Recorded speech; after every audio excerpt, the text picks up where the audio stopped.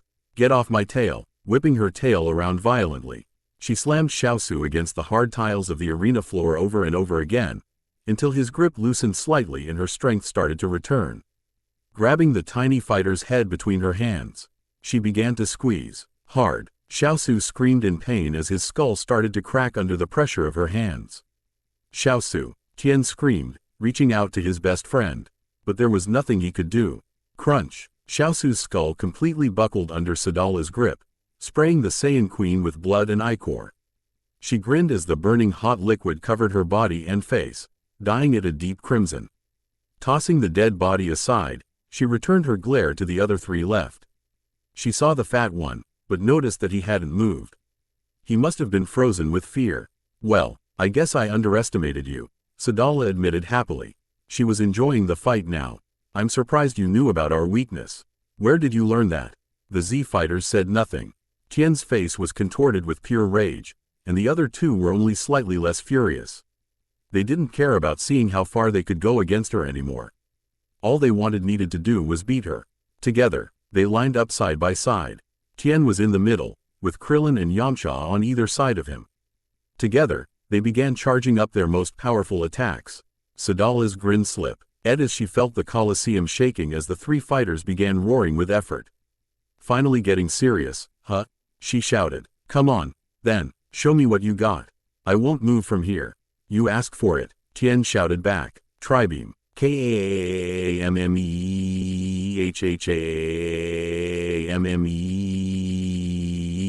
Krillin and Yamcha were in perfect sync with each other. Then all three unleashed their attacks simultaneously. Ha! The full-power tri-beam Kamehameha zoomed towards Sadala, the three beams twisting around each other. Sadala put her hands out in front of her and focused her energy. The massive E-beam collided with the palms of her hands and began to push her back. She groaned with the effort as the beam began to singe her skin, but she dug in her heels and held firm. The three Z fighters ROARED in exertion as they increased their efforts, desperate to bring her down, but Sadala simply wouldn't budge. However, she was fully focused on stopping the beam, so focused that she didn't see the large blur dashing around her. But she felt it, the sharp pain of a blade slicing her back. AAAAARRRRGHHHH. To everyone's disbelief, Yajirobe had run up behind Sadala and slashed her with his katana. The wound wasn't very deep, but it was painful enough to make her lose focus for a split second. Which was all the time the Z-fighters needed. Channeling the last of their energy, the three made one final, Herculean push. HRRRRARRRRGHHHHH. The beam broke through Sadala's defense, consuming her and the unfortunate Yajirobe. The beam hit the Colosseum wall behind them, punching STR. It through and vaporizing all in its path. The Z-fighters collapsed from the exhaustion, gasping for breath. The Colosseum was completely silent. No Saiyans made a single noise for several seconds. No, a furious shout rang through the Colosseum. Lifting their heads, the Z-fighters saw Vegeta standing at the balcony, hands crushing the railing, his face a mask of pure hatred. This isn't possible, Vegeta screamed. Sadala's unbeatable. She crushed the strongest warriors on this planet like they were nothing. She is the greatest Saiyan of all time. She was meant to be the next Super Saiyan. That's enough, Vegeta, a voice shouted from the cloud of dust. Looking on in horror, the Z-fighters watched the dust clear to reveal a burned and battered but still very much alive Queen Sadala. She was breathing heavily, smoke pouring off her body and her cape and pauldrons gone, but she was still grinning. Incredible, she breathed. You weren't lying about the fat one. If you were just a little stronger, you might have done serious damage to me. Well then, if you really gave it everything you had, I'll return the favor and put equal effort into finishing you off. Groaning with exertion, she thrust both arms out to either side and turned her palms upward. The entire crucible began shaking violently. Everyone, get away from the blast zone, now! Vegeta roared. All of the Saiyans bet. The Z-fighters cleared the bleachers as Sadala continued to charge up. The Z-fighters themselves were too exhausted and transfixed to move. The queen had been playing with them this whole time. The power she was gathering could destroy the entire earth. The queen continued to charge and focus her energy, with two red balls forming in the palm of either hand. She then brought her hands together over her head, keeping them fully extended. The two balls of energy formed into a larger one, which then abruptly shrank and glowed brighter. Flexing her fingers, she grew the sphere in her hands before compressing it again. Repeating the process 2 more times, the orb of energy was now a very bright orange color. Dawn's demise. Bringing her hands down, she fired a massive beam of orange energy directly at the Z-fighters. The heat was intense as it approached, and the three could do nothing but watch as the blast struck them. Krillin and Yamcha were immediately incinerated, but Tien wasn't so lucky. The three-eyed warrior screamed as his arms were disintegrated. When the beam subsided, he fell to his knees, gasping for air. I take it back, Sadala said as she approached him. You 5 made for a very entertaining fight. Still, you were a decade behind being strong enough to beat me. Tien tried desperately to talk, but nothing would come out. It was still enough to get her attention, though. Oh, she asked, are you trying to say something? The queen leaned in closer to hear him. Tien licked his lips and took a deep breath. He needed to know, for his friend Chi-Chi's sake. How are you so powerful? Sadala grinned. You really want to know? Fine, I'll tell you. You're going to die anyway, after all. Leaning in closer, she whispered in Tien's ear. His yes widened in utter horror at what she told him. Why you? But Sadala silenced him by chopping his head off with her hand. His spirit left his dream body and made its way back to the real world. Blank. Tien awoke with a scream as his spirit returned to his body. Panting heavily, he glanced around at the other Z-fighters. They were all on the floor, trying to process the raw power of Queen Sadala. Kami and Mr. Popo were standing nearby. Tien marched straight to the Elder Guardian and grabbed him by his garb, lifting him into the air. "Where's Chi-Chi?" he shouted desperately. "Where is she?" "Whoa, calm down, Tien," Krillin shouted. "What's gotten into you?" "Chi-Chi is in the spirit room of dreams," Cammy answered calmly. "She is attempting to achieve the next level of her reincarnation." "No, you can't," Tien said frantically. "You have to stop her. We can't let that monster get any stronger." "Tien," Xiaosu shouted, horrified by what his friend was saying. "Chi-Chi's not a monster. She's our friend. You don't understand, Xiaosu," Tien shouted. "Sadala's a monster. We can't let her merge with Chi-Chi anymore. We need to separate them, force them apart. We can't let Sadala come back." "Tien, Mr. Popo interjected. "I would appreciate if you unhanded Cammy." Looking back, Tien realized that he was still holding the Guardian up by his garb. Setting him down, he took a few deep breaths to calm himself. "Listen," he said more calmly. "Before Sadala killed me, she told me how she had grown so strong." "Well, that's good, right?" Yamcha asked. "Maybe Chi-Chi could use that." "There's nothing good about it," Tien shouted. "The secret to her strength was childbirth. She used her harem to get her pregnant, and then used the nearly fatal act of giving birth to grant herself a massive boost of strength." The group went silent, and she never spoke about having an heir, so her children were either stillborn, or... He couldn't finish the sentence. He didn't have to. The others realized what the other possibility was. "We can't let a monster like that come back," Tien said desperately, "especially not if it costs Chi-Chi her existence. We need to reverse the wish before it's too late. But if we make the wish, then we won't be able to bring Goku back," Krillin said. "Can't we just separate the two and slow down the reincarnation?" "I'm afraid not," Cammy said. "And we cannot remove her from the spirit room without risking her life." The group racked their brains to find a way to stop Sadala and save Chi-Chi. However, Cammy continued, "We can place you into the same dream world as them. Maybe you can help Chi-Chi defeat Sadala and ensure a smooth reincarnation." "You think that'll work?" Yamcha asked. "Perhaps," Cammy mused, "but it is risky. There is a chance that the opposite will happen, and worse still, you may be trapped in the room when the Saiyans arrive on Earth. As a result, I can only allow one of you to join her." The group thought long and hard about that, but eventually Krillin stepped up. "I'll do it," he said firmly. "If anyone's gonna help Chi-Chi fight that monster, it's gotta be me." "Very well," Cammy said, smiling thankfully. "Come along, Krillin, we must make haste." "Right," and with that, the two set off to the spirit room of dreams to help Chi-Chi defeat the monster that had returned within her.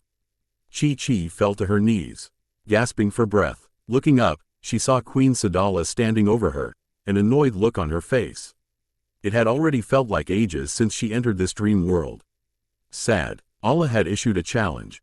If Chi-Chi could beat her 3 times in a row, then she would work to share their power. If Sadala kept winning, however, then she would take control. Chi-Chi couldn't allow Sadala to take her own body away from her, so she had to win. That was easier said than done, though Sadala was stronger and faster than Chi-Chi in every way, and seemed to improve at a much faster rate. "Pathetic," Sadala shouted. "How many times have you lost? How many times are you going to have the snot beaten out of you before you get it?"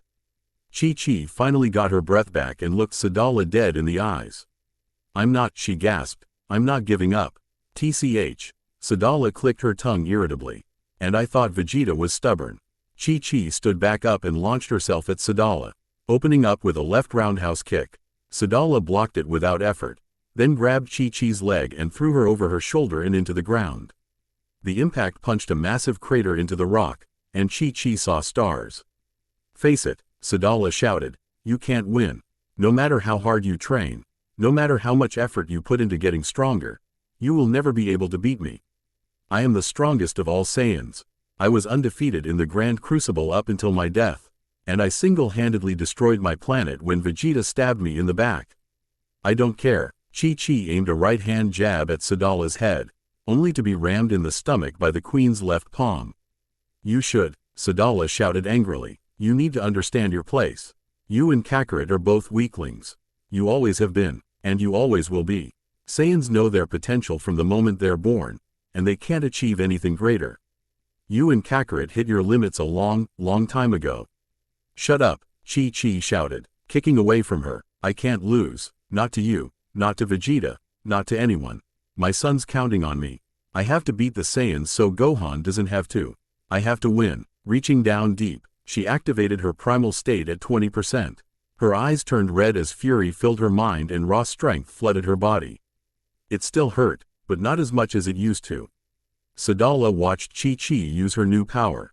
Disgusted. Honestly, she said, you really think you can win by using such a pathetic form? Your reliance on shortcuts is just another reason why you're weaker than me. With that, she launched herself at Chi-Chi, determined to show her that she has no chance of victory. I will win, Sadala thought, and when I finally have control, the Dragon Balls will be mine. Then Vegeta won't be able to stop an Eternal Saiyan. Blank. Krillin hurried after Kami as he approached the spirit room of dreams. The elderly guardian was moving much faster than Krillin had ever seen him. But he understood how desperate things were. Master Kami, Krillin asked. If you were so worried about Sadala, why did you decide to seal Chi-Chi in with her? I believe that Chi-Chi was ultimately strong enough of will to conquer Sadala's own, Kami explained, and I still do. But I now see that isolating her was a mistake. From what you told me about her followers, Sadala has a knack for breaking those who are strong of will, which means that Chi-Chi is indeed in danger of failing. The two finally reached the spirit room of dreams, and Kami quickly pushed open the door, leading Krillin to one of the many pods inside. This was yet another mistake on my part, Kami said, looking down in shame. In attempting to prepare for a new evil, I have given an even greater evil the chance to arise. Sadala must not be allowed to return, no matter the cost. Then let all of us help, a voice said from behind them. Looking over to the door, they saw Tien and Yamcha pushing their way past Mr. Popo and into the room. Please, Mr. Popo begged, Master Kami told you that only one of you can go in. Chi-Chi's our friend, too, Yamcha said firmly, glaring at the old guardian. I can't just sit around and hope that she and Krillin beat Sadala. I couldn't forgive myself. Sadala's pure evil, Tien said, his face set. We still have several months before the Saiyans arrive, but Sadala could destroy the Earth before they even get here. She's the bigger threat right now, and we won't let Krillin go alone. Listen to me, Kami said firmly. There is no telling how long you will be in there. It could be anywhere from minutes to months, and there's the possibility that you will never leave at all. I cannot risk that, but you can risk letting Sadala break free? Yamcha asked dubiously. Master Kami, we won't let Chi-Chi fight her without us. At least with all of us working together, we stand the best chance of winning and making it out in time. Our minds made up, Tien said. We're going in there, even if we have to go through you. Kami looked hard at the two, then sighed. He knew they wouldn't take no for an answer. Very well, he relented. Lie down in one of the pods, and let yourselves fall asleep. The room will link your minds to Chi-Chi and Sadala's. Right, Krillin said. Thanks, guys. I don't think I could have handled her myself, even with Chi-Chi's help. Don't mention it, Krillin, Yamcha replied. We're not gonna let Sadala beat us again. Agreed, Tien said. Chi-Chi needs our help more than ever. With that settled, the three Z fighters each climbed into their own pod and lied down, letting themselves be transported into the dream world that Sadala was waiting for them in. As they fell asleep, Kami decided to ask for more help from the other world. King Kai, Kami called out in his mind. King Kai, can you hear me? This is Kami, and I need your help. Blank. King Kai was watching Goku chase his pet monkey Bubbles around his planet. It's been a couple of days since Goku arrived at his planet, and he was already beginning to adjust to the gravity there. King Kai was genuinely impressed with the young fighter, and the fact that he was a Saiyan was surprising, but made a lot of sense. He wasn't great with his sense of humor, but he still managed to make the North Kai laugh.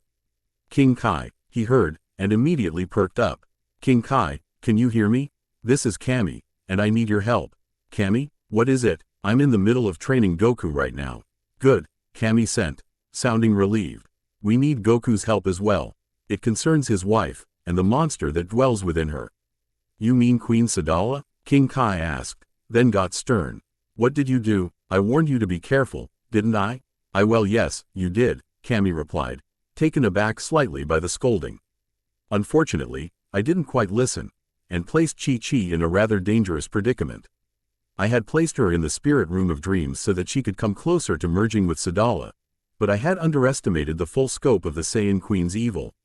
Now Goku's friends are attempting to help Chi-Chi, but I believe that we may need Goku's intervention. I guess that couldn't hurt, King Kai admitted, then called out loud for Goku. Hey, Goku, stop chasing bubbles for a second and come over here.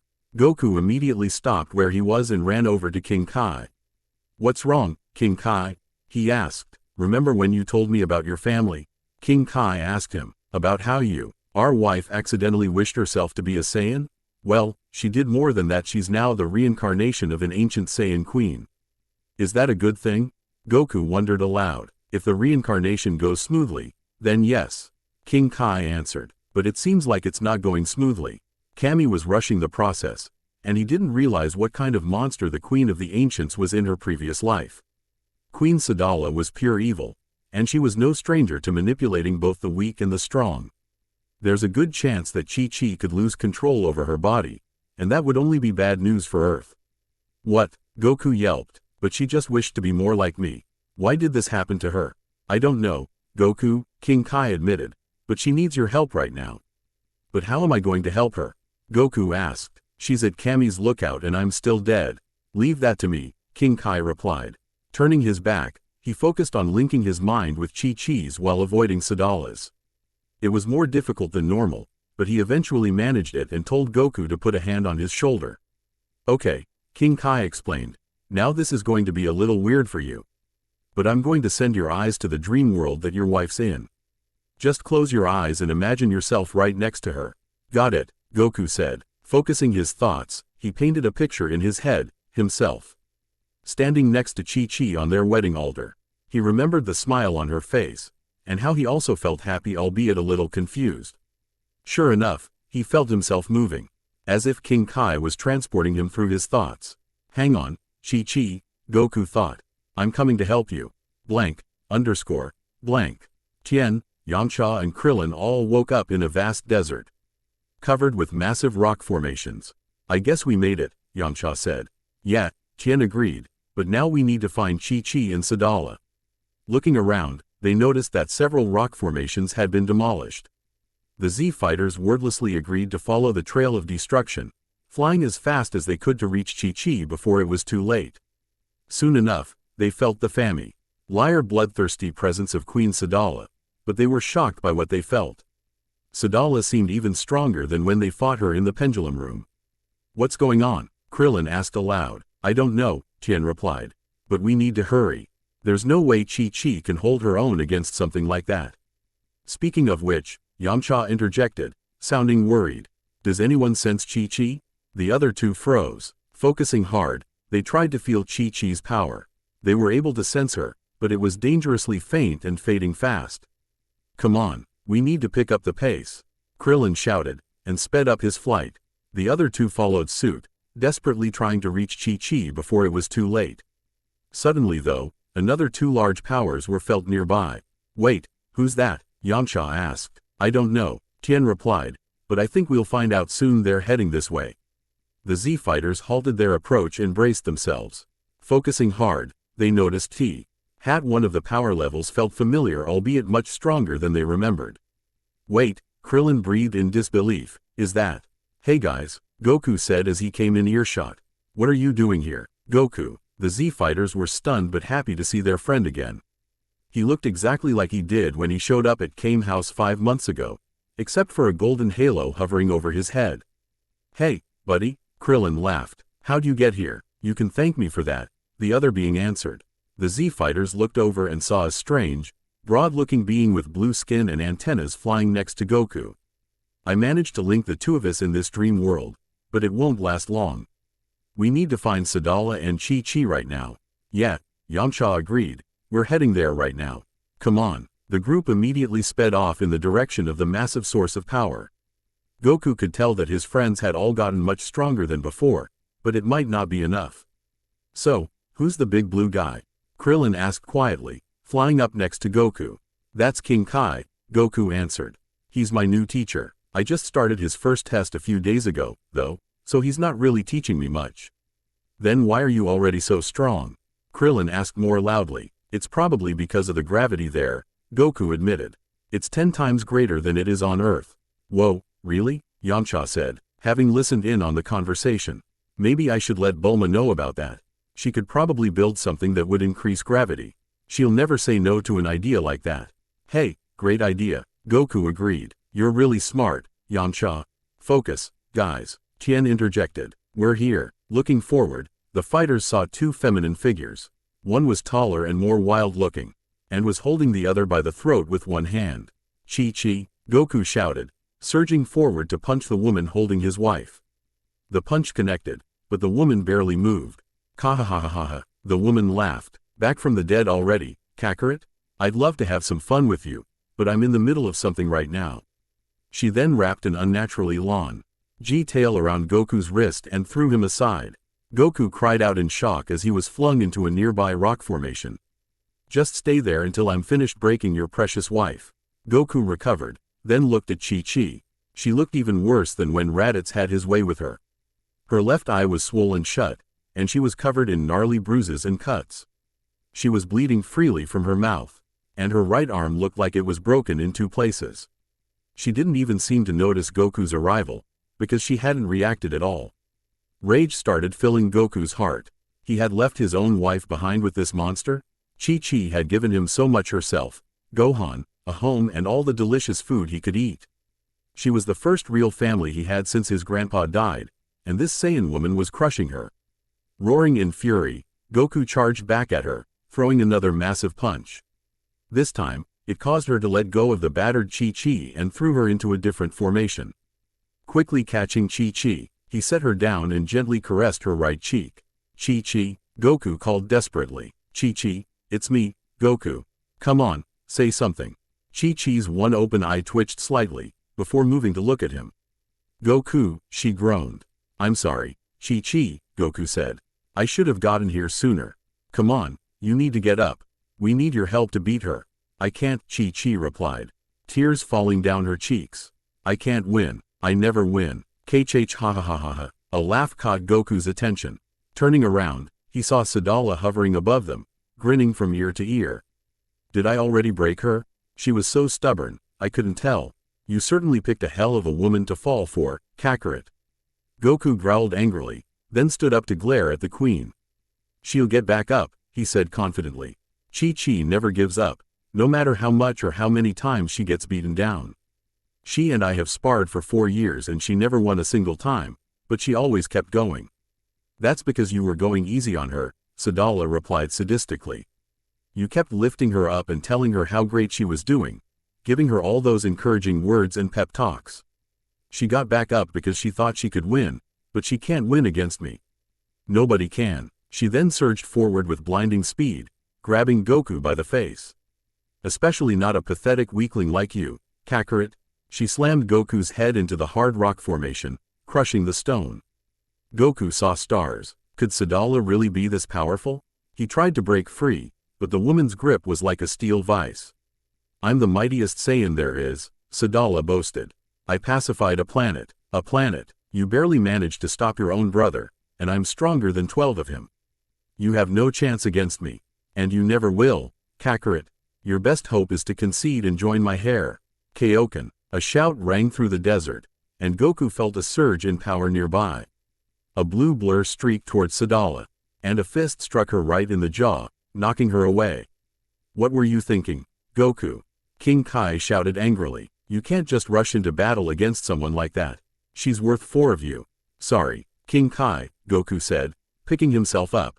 I was just so mad. Well, I guess it couldn't be helped. King Kai relented. Besides, you gave the rest of us time to get here before Sadala did any more to your wife, so that's a plus. Kneeling down, he examined Chi-Chi's battered body. I see, he said. Looks like Sadala's draining Chi-Chi of her power. What? How's that possible? Those two are linked now, Goku.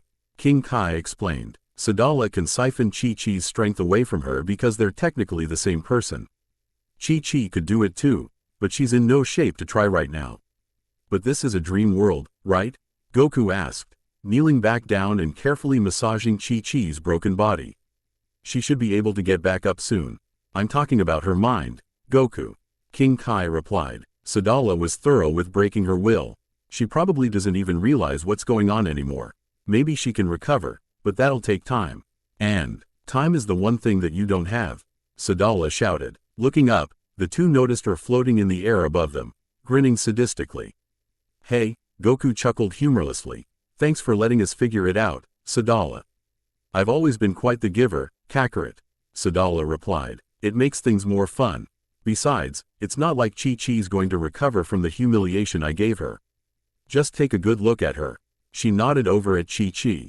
Goku gave Chi-Chi another once-over. Aside from the injuries he already saw, he couldn't find anything wrong with her. Wait, Krillin shouted angrily. Her tail, where's her tail? Quote. Goku's face turned white. Turning Chi-Chi over, he checked her backside, praying that it was still there. But to his horror, there was only a tiny stub where it once was. Goku settled her on her back again, then turned back to glare at Sadala. He was furious even more than when he saw her injured earlier. Veins began popping out on his forehead, and his teeth started grinding together.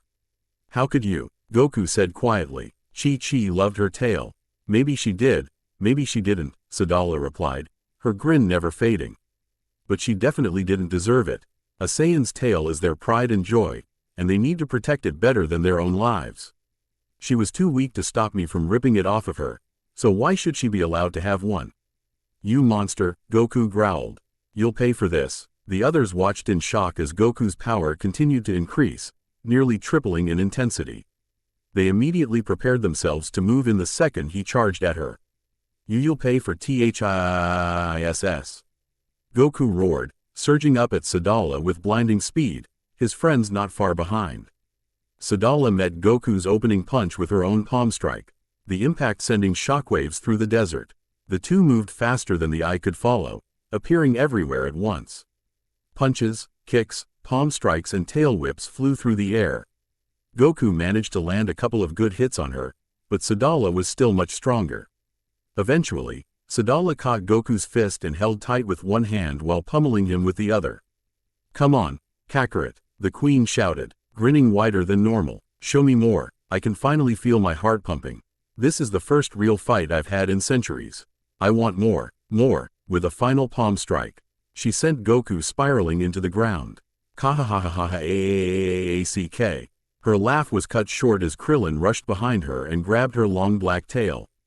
Tien, Yamcha and King Kai immediately rushed forward and started wailing on her, with King Kai once again using his Kaioken technique.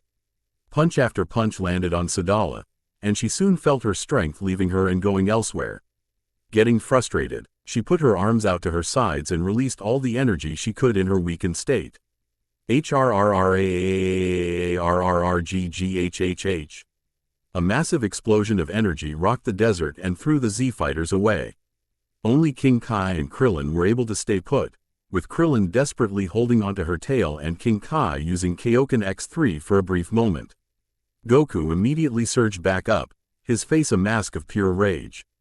You want more? Goku shouted. I'll give you more. Kamehameha. A point-blank Kamehameha struck Sadala in her midriff, knocking the air out of her lungs and sending her flying into a nearby rock formation, smashing it to pieces.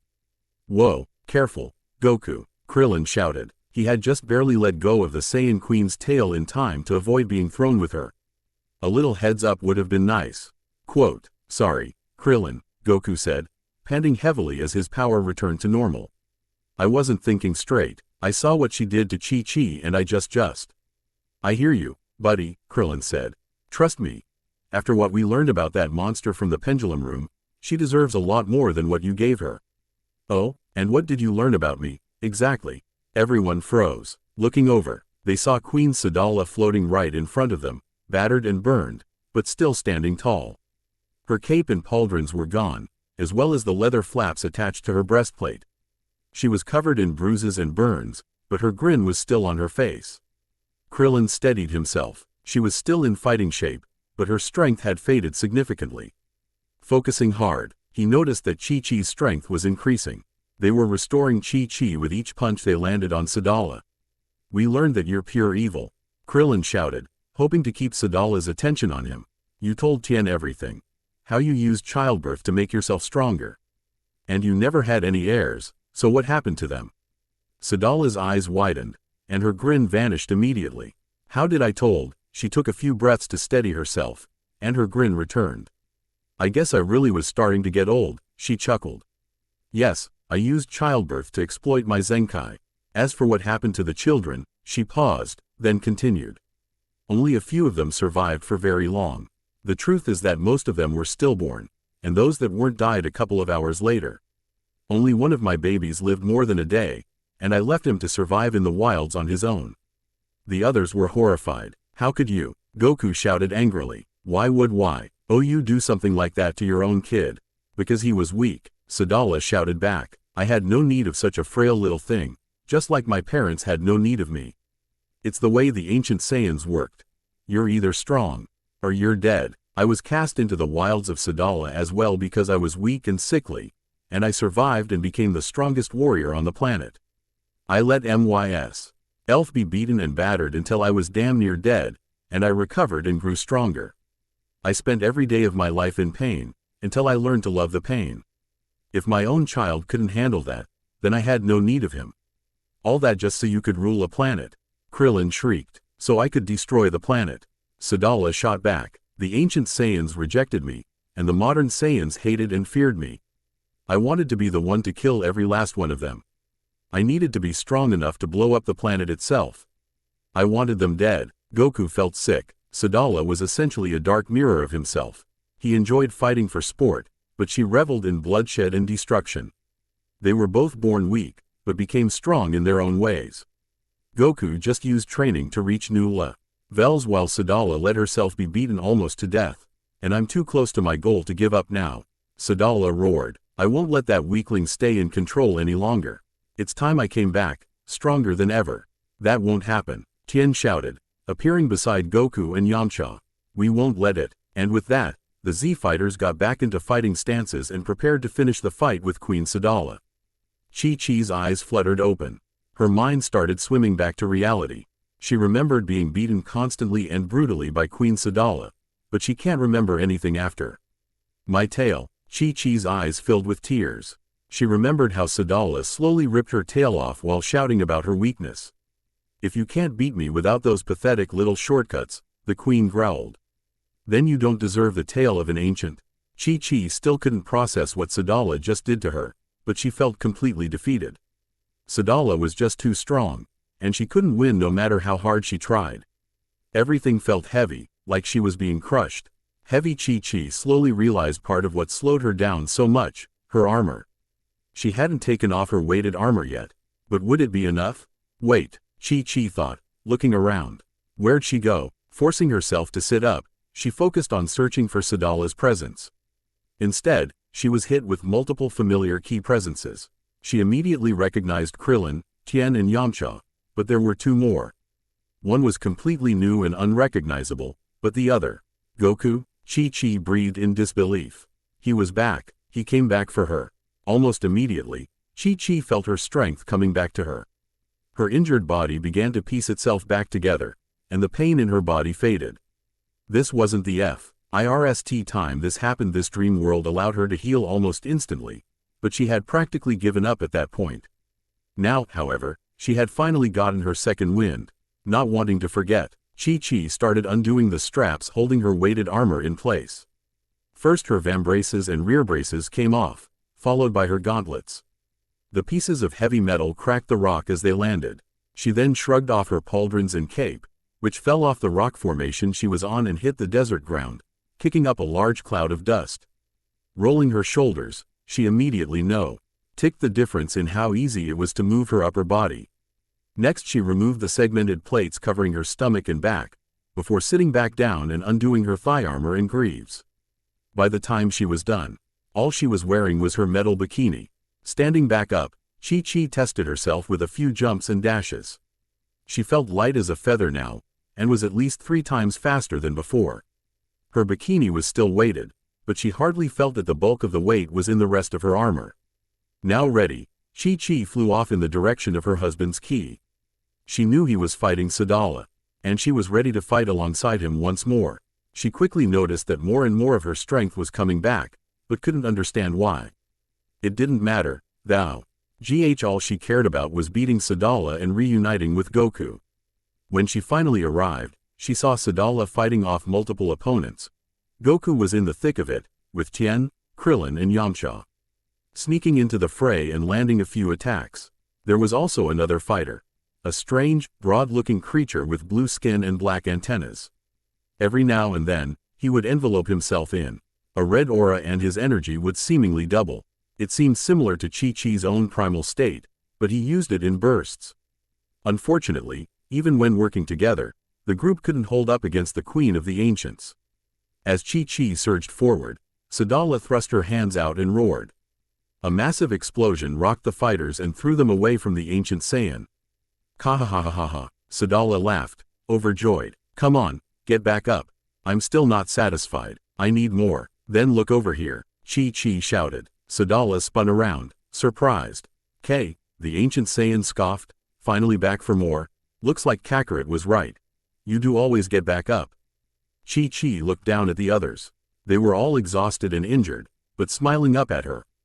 Goku gave her a thumbs up, which she returned as she descended to the ground. It's good to see you again, Goku, she said, holding back tears of joy. She could cry all she wanted when it was over. You too, Chi-Chi, Goku replied. I can't believe how strong you've gotten. Chi-Chi smiled at his compliment. She knew she was much stronger than before, but hearing it from her husband was just that little bit of extra verification. I'm not the only one, she said. You've gotten tougher, too. At this rate, the Saiyans won't stand a chance against us. A loud, dramatic yawn got their attention. Turning around, they saw Sadala stretching her arms over her head. Are you two done yet? I'd like to get back to the fight before I run out of adrenaline. Chi-Chi's eyes narrowed. Sure, she growled. Why not? I'm it. Ching to pay you back for taking my tail. With that, she abandoned all restraint and activated her primal state. But this wasn't the usual 20% she normally used, not even 30%. This was her primal state at a full 50%. Her entire body was screaming as a red veil descended over her vision, but this was nothing compared to what Sadala had put her through. Everyone watched in awe as Chi-Chi's power doubled, tripled, quadrupled, then quintupled. Her muscles were throbbing from the effort as she growled in a mixture of pain and raw fury. The entire desert seemed to shake, as small rocks began levitating off the ground. Nearby rock formations began crumbling, as if a massive weight had suddenly pushed down on them. Goku was completely gaga over Chi-Chi. She was almost as powerful as Sadala currently was. What kind of technique is that? He asked himself. It's almost like King Kai's trick. What was it? Kaioken? That's it. If I don't learn that from King Kai soon, I'll never catch up to her. Tien and the others, however, were quickly backing away from the two Saiyan women. They knew just how dangerous Chi-Chi was when she lost control of her primal state, and she just went with the same level that she had when she nearly destroyed the lookout. Sadala was disgusted. How many times are you going to use that power? Chi-Chi didn't respond, but instead rocketed forward as if she was shot out of a cannon. Sadala grinned and put her arms up to block Chi-Chi's opening punch. The impact sent shockwaves throughout the desert, and Sadala was sent flying backwards before she flew straight up. Chi-Chi gave chase, roaring madly. Goku prepared to follow, but King Kai grabbed his shoulder. Not so fast, Goku. The blue-skinned deity snapped. You need to rest and let her handle this. But King Kai, Goku whined, I want to help her. Quote, listen to him, Goku, Yamcha said, walking up to the others. Chi-Chi's only done this once, and she couldn't control it back then. We'll just get in the way if we fight now. Really? Goku asked, disappointed. He wanted to keep fighting Sadala, but he didn't want to get in Chi-Chi's way. Alright, I'll stay here, but if things start getting bad, I'm going to help her. With that settled, the group turned their attention to the battle going on. Chi-Chi and Sadala were all over the place, disappearing and reappearing at different parts of the desert. Sadala was slightly stronger and faster, but Chi-Chi's relentlessness was keeping her occupied. Every time the Saiyan Queen saw an opening, she was prevented from exploiting it when Chi-Chi threw another a punch. Sadala eventually broke away and fired a beam of red energy from her right hand, but Chi-Chi countered with an energy bellow. The princess then surged forward through the dust cloud and delivered a right hook to the unsuspecting queen. As soon as Chi-Chi connected, her power surged noticeably while Sadala's fell slightly. The two were practically neck and neck at this point. Sadala must have noticed this too, because she then became serious. Rushing forward, she began throwing palm strike after palm strike at Chi-Chi, forcing the princess to retreat. Chi-Chi might have been able to match Sadala in strength and speed, but her primal state had thrown her technique out the window. All she could do was hold her arms up and wait out the barrage. "Come on, Chi-Chi," Sadala shouted, grinning madly. "Don't stop now, I'm getting a rush out of this. I want more." She then rammed a palm into Chi-Chi's stomach, knocking the wind out of her. Instead of backing away, however, she grabbed Sadala's arm and swung her round and round, throwing her straight down towards the desert floor. She then immediately followed and threw a massive punch at the queen, who caught the fist and countered with her own palm strike. Chi-Chi caught that as well, and the two landed on the ground and pushed against each other with all their might. The ground split between them as an enormous fissure appeared. Goku and the others watched in awe as the two women struggled against each other. They were literally ripping the dream world in half. Sadala gritted her teeth as she pushed as hard as she could against Chi-Chi. Despite everything that was happening, her grin never faded. She hadn't felt this alive in centuries. Her heart was hammering, and adrenaline was coursing through her entire body. This was what she lived for. She loved everything about fighting: the pain, the rush, winning, losing. All of these things gave her nothing but joy and elation, and she wanted nothing more than to fight an equal. And now, she finally found her. Chi-Chi didn't care about how Sadala felt though. She didn't care about Sadala at all. All she could think of was destroying whatever was in front of her. The coup. Ian's constant struggle was only making her angrier and angrier. Opening her mouth, she let out a point-blank energy bellow against a startled Sadala. RRRRRRRRRRRRGHHHHH. The blast of white energy hit Sadala in the face and sent her flying through several rock formations. "Yeah," Goku shouted happily. "Way to go, Chi-Chi." Chi-Chi's head snapped around, and she glared angrily at the source of the noise. She was about to charge when she caught sight of Goku, smiling at her. Staring at her husband, a thought swam into her head, the thought that let her control the Uzaru. "I control the beast, it doesn't control me." Slowly but surely, Chi-Chi returned to normal and walked up to Goku, hugging him tightly. Goku returned the hug, happy to see his wife back on her feet. He did notice something about the hug though. "Wow, Chi-Chi, you're even stronger than I thought." Looks like she managed to claim all the strength that Sadala had taken from her, King Kai guessed, walking up to the couple. Chi-Chi turned to look at the strange being. "I'm sorry," she said respectfully, "but who are you?" "I'm King Kai, Goku's new teacher. That is, if he can pass all my tests in time." Chi-Chi blinked in surprise, then bowed respectfully to him. "I guess you're the reason Goku's here," she said. "Thank you." "Hey, don't mention it," King Kai replied, blushing. "It's been a while since I had a student. And Goku definitely seems like he can learn quickly. But I'm afraid that we have to get back to it, now that you beat Sadala." "Not quite yet," a voice shouted. Turning around, they saw Sadala hovering over them, grinning hungrily. Again, King Kai shouted, "You keep coming back like a bad habit." Sadala ignored him. "Remember our deal, Chi-Chi? You had to beat me 3 times in a row. That was 1. You still have 2 more victories to achieve." Chi-Chi took a deep breath to steady herself, then turned towards Goku. "You should go back and keep training, Goku.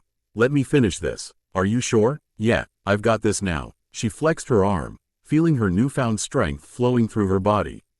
She was at least twice as powerful as she was when she arrived in the dream world, or rather, she had finally gained the half of her strength that Sadala had taken from her. "Alright," Goku said, a bit disappointed. "I'll be back to help you fight the other Saiyans when they get here. But you'd better win against Sadala. I want to see just how strong you really are." "Good," Chi-Chi smiled, "just don't get angry when I kick your ass." "Hey, in your dreams." Goku then turned to his friends. "Take care, guys." And with that, Goku faded away, returning to train at King Kai's world. Chi-Chi then turned to Sadala, judging how much strength she had to use. She no longer needed her primal state at 50% to beat her now. Maybe 30% would be enough. But could she control herself enough to use her techniques? It was worth a shot. "I was wrong about you, Chi-Chi," Sadala said. "You really are a strong Saiyan. Now, let's find out just how strong." Sadala surged forward as Chi-Chi activated her primal state at 30%. Her body strained, but her mind was still coherent, moving with her usual grace. She caught Sadala's arm as she attempted a palm strike and threw the queen over her shoulder. Sadala recovered instantly and began her usual barrage of palms and tail whips. Chi-Chi avoided all of them, then delivered a heavy roundhouse kick that forced Sadala back. She then followed up with a fire fang, which just barely missed its target and bifurcated a rock formation that was in its path. It was becoming more and more clear that Chi-Chi had the upper hand. She wasn't as agile as before due to her missing tail, which still hadn't grown back, but she was slightly faster and stronger. And her technique was in reality superior to Sadala's. The queen's fighting style focused on raw power and the occasional trip-up, but her moveset was fairly limited. Chi-Chi, on the other hand, was unpredictable and agile, and the range of her kicks made it harder for Sadala to land a hit. Eventually, Chi-Chi landed a sidekick into Sadala's gut, winding the ancient Saiyan. She then laced her foot on her shoulder and rocketed upward about 100 feet as the queen was forced to her knees. Channeling her ki into her left leg, she quickly kicked up in the air and surged downward in a series of rapid somersaults. Sadala tried to recover in time, but she only had enough time to stand and look up as Chi-Chi's ki-infused bare heel made contact with her skull in the form of her anvil kick. Three things told Chi-Chi that she had hit home as time seemed to slow down. The first was the sudden jolt that shot through her leg. The second was what sounded like an egg cracking. And the third thing was the noise that escaped Sadala's mouth as her brain shut down in that instant. Gorrrrghhhhh. Sadala's eyes bulged out of their sockets as Chi-Chi's heel dug its way into her skull. The air rushed out of her lungs and she lost consciousness in that moment. The force of the kick sent the Saiyan queen face first into the rocky ground, digging a massive crater. Chi-Chi landed on her feet as Tien, Yamcha and Krillin cheered her second victory. Returning to normal, she exhaled a cloud of steam from her mouth. This fight was harder than she thought, even with her clear advantage. Still, she managed to find a new level that she was comfortable with, and was now one step closer to achieving 100% of her power. That's 2 in a row, Sadala, Chi-Chi said. Kahehehehe. Sadala chuckled as she picked herself up and faced Chi-Chi. She was still grinning, even though she was losing. I'll admit it, Chi-Chi. You're stronger than I am now. Then why don't we finish this right here? Chi-Chi asked. I think it'd be easier if you just gave up. Kahahaha. Give up? Me? I don't think so. I just admitted that you're stronger than I am now. But I wonder how strong I can get when I use your primal state. What? Everyone took a step back when she said that. Chi-Chi was especially shocked. She thought Sadala hated the primal state. That's right, I might not want to have it. But if you can tap into the Uzaru's power, then so can I. Hunching over, Sadala growled and groaned with exertion, tapping into the same ability that Chi-Chi discovered. Her body began throbbing, and her eyes turned red. Chi-Chi looked on in horror as the queen's power surged to 3 times its original intensity. Aarrrghhhh. Sadala roared in a mixture of pain and anger. My body, it's screaming at me. It's orgasmic. Why did I hate this so much? She lifted her head to look at Chi-Chi with manic eyes. You want to finish this? Fine, dodge this next attack if you can, but if you do, you in this dream world will be history. She then jumped up high into the air and thrust her hands out to either side, palms turned upward. Chi-Chi, Krillin shouted. That's her strongest attack. You have to stop it. What's it going to be, Chi-Chi? Sadala roared madly. Will you beat me again and take the title of queen? Or will you die and set me free? It's up to you. Chi-Chi gritted her teeth. She knew that even 50% of her primal state wouldn't be enough. She might be able to stop her at 70%, but she didn't know if she could handle it. Screw it, Chi-Chi said finally. It's now or never. Digging deeper than ever, she forced herself into 70% primal state while constantly chanting the same thing over and over. I control the beast, it doesn't control me. I control the beast, it doesn't control me. Her body was screaming at her, in more pain than she ever felt before, but her desperate mind managed to stay in control. She had no idea how long she could stay like this, but she hoped it wouldn't have to be long. As Sadala brought her hands together over her head, Chi-Chi thrust hers up at the queen, holding them together at the wrist, the opening stance for the Kamehameha. Bringing her hands to her right side and cupping them together, she began to charge up,